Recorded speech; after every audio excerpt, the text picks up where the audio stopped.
নমস্কার বন্ধুরা, রুচির কিচেনে সবাইকে স্বাগত জানাই। আজ নিয়ে এসেছি বিনস আলু ভাজা, সম্পূর্ণ নিরামিষ আর খেতে দুর্দান্ত হয়। চলুন রেসিপিটা দেখে নেওয়া যাক, আশা করি ভালো লাগবে। এখানে দেখুন আমি কিছুটা বিনস নিয়েছি। বিনসটাকে এইভাবে একটু ছোট ছোট করে কেটে নিতে হবে। তো দেখুন বন্ধুরা, এইভাবে আমি বিনসটাকে কেটে নিয়েছি।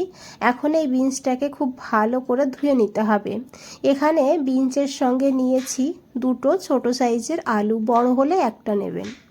আলুটাকে এইভাবে ছোট ছোট করে একটু ডুমো করে কেটে নিতে হবে। তো দেখুন আলুটাও কেটে নিয়েছি। এখন আলু আর বিনসটাকে খুব ভালো করে ধুয়ে নিতে হবে। এখানে আমি একটা প্লেটে নিয়ে নিয়েছি। দেখুন সবজিগুলো কিভাবে কেটেছি, এইভাবে কেটে নেবেন, তাহলে ভেতরে মশলাটাও ঢুকবে আর রান্নাটাও খুব তাড়াতাড়ি হয়ে যাবে। এখানে বন্ধুরা একটা মশলা বানাবো, তো তার জন্য দেখুন একটা বাটির মধ্যে নিয়েছি হাফ চামচ গোটা জিরা, 1 চামচ নিয়েছি এখানে পোস্ত, আর তার সঙ্গে নিয়েছি এখানে 3টে কাজু বাদাম। তবে কাজু বাদাম যদি আপনারা না দিতে চান, না দিয়েও রান্নাটা করতে পারবেন, তবে দিলে স্বাদটা যেমন ভালো হবে তেমন কিন্তু এই ভাজার টেক্সচারটাও খুবই ভালো হবে। তার সঙ্গে নিয়েছি 4-5টা গোলমরিচ। প্রথমেই দেখুন একটা মিক্সার গ্রাইন্ডারের মধ্যে নিয়ে নিয়েছি আর শুকনো অবস্থায় এইভাবে গুঁড়ো করে নিয়েছি। আপনারা চাইলে শিলেও বেটে নিতে পারেন। আর এখন এর মধ্যে দিয়েছি বন্ধুরা আদা, অল্প করে একটু আদা দিয়েছি। দেখুন যেহেতু নিরামিষ তাই একটু আদা দিলে খেতে ভালো হবে, সেই কারণে একটু আদা এখানে দিয়ে দেবেন। 2টো কাঁচা লঙ্কা, ঝাল আপনারা আপনাদের প্রয়োজন মতন নেবেন। আর তার সঙ্গে নিয়েছি অল্প করে লবণ আর দিয়েছি একটু জল দিয়ে মশলাটাকে একদম মিহি করে পেস্ট করে নিতে হবে। তো দেখুন এইভাবে মশলাটাকে বেটে নিয়েছি। এদিকে একটা কড়াইতে দিয়েছি 2 চামচ সর্ষের তেল। রান্নাটা সর্ষের তেলে করবেন, তাহলে খেতে বেশি ভালো হবে। সাদা তেলেও করা যাবে। তেলটাকে খুব ভালো করে গরম করে নিতে হবে। তারপরে দিতে হবে অল্প করে একটু গোটা জিরা। জিরাটা একটু ভাজা ভাজা হলে দিয়েছি এখানে সামান্য একটু কালো জিরা। দুটো জিরারই কিন্তু স্বাদটা আলাদা, তবে এইভাবে রান্না করে দেখবেন, খেতে খুবই ভালো হয় এই রেসিপিটা। এখন এই জিরাটাকে ভালো করে একটু ভেজে নেব।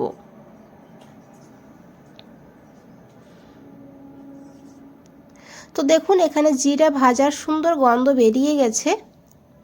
এখন এখানে দিয়ে দিতে হবে কেটে রাখা আলু আর বিনস।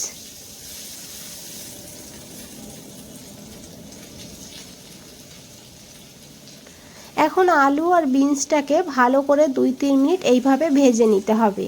রান্নাটা খুবই ঝটপট হয়ে যায় আর খেতে কিন্তু ভীষণই ভালো হয়। ভাত, পাশাপাশি রুটি, লুচি, পরোটা সব কিছুর সঙ্গেই খেতে পারবেন, অসাধারণ লাগে খেতে। তো দেখুন আলু বিনস ভাজা হয়ে গিয়েছে। ভাজার যে একটা দাগ, সেই দাগগুলো কিন্তু চলে এসেছে আলু বিনসের মধ্যে। এইভাবে 2-3 মিনিট ভেজে নিতে হবে। তারপরে এখানে দিতে হবে লবণ পরিমাণ মতন। তবে মশলা করার সময়ও লবণ দিয়েছিলাম, সেই বুঝে লবণটা এখানে দিতে হবে।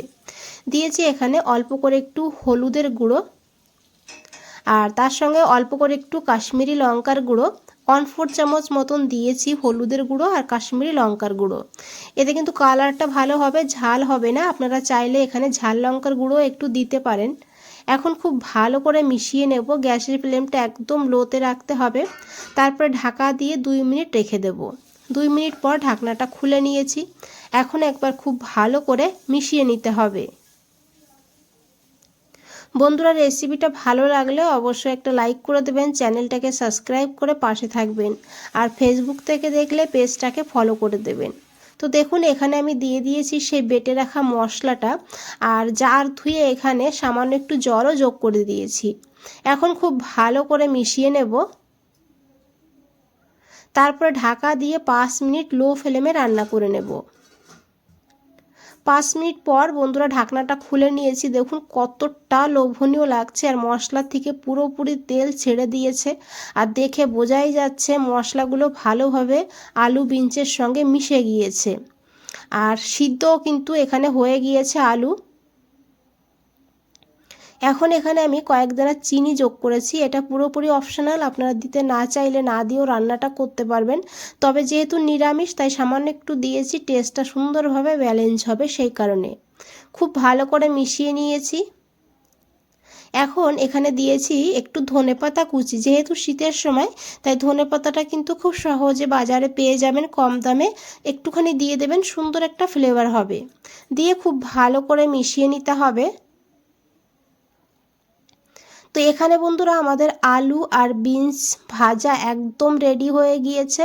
আর এখন ঢাকা দিয়ে 5 মিনিট এইভাবে রেখে দেবো স্ট্যান্ডিং টাইমে। তাহলে যে চিনিটা দিয়েছি ভালোভাবে মিশে যাবে সব কিছুর সঙ্গে, আর ধনেপাতার যে ফ্লেভারটা সেটাও ভালোভাবে সব কিছুর সঙ্গে মিশে যাবে। 5 মিনিট পর ফিরে এসেছি, দেখুন কতটা লোভনীয় লাগছে। একবার হলেও এইভাবে বানিয়ে দেখুন, তারপরে আমাকে কমেন্টসে জানান আপনাদের কেমন লেগেছে। আর আশা করি দেখে বুঝতেই পেরেছেন বানানোটা কত সহজ আর কত কম সময়ে হয়ে যায়। তো বন্ধুরা, আজ তাহলে এই পর্যন্তই। ফিরে আসছি নতুন কোনো রেসিপি নিয়ে। ভালো থাকবেন, সুস্থ থাকবেন। সবাইকে অনেক অনেক ধন্যবাদ এত সময় ধৈর্য ধরে রেসিপিটা দেখার জন্য।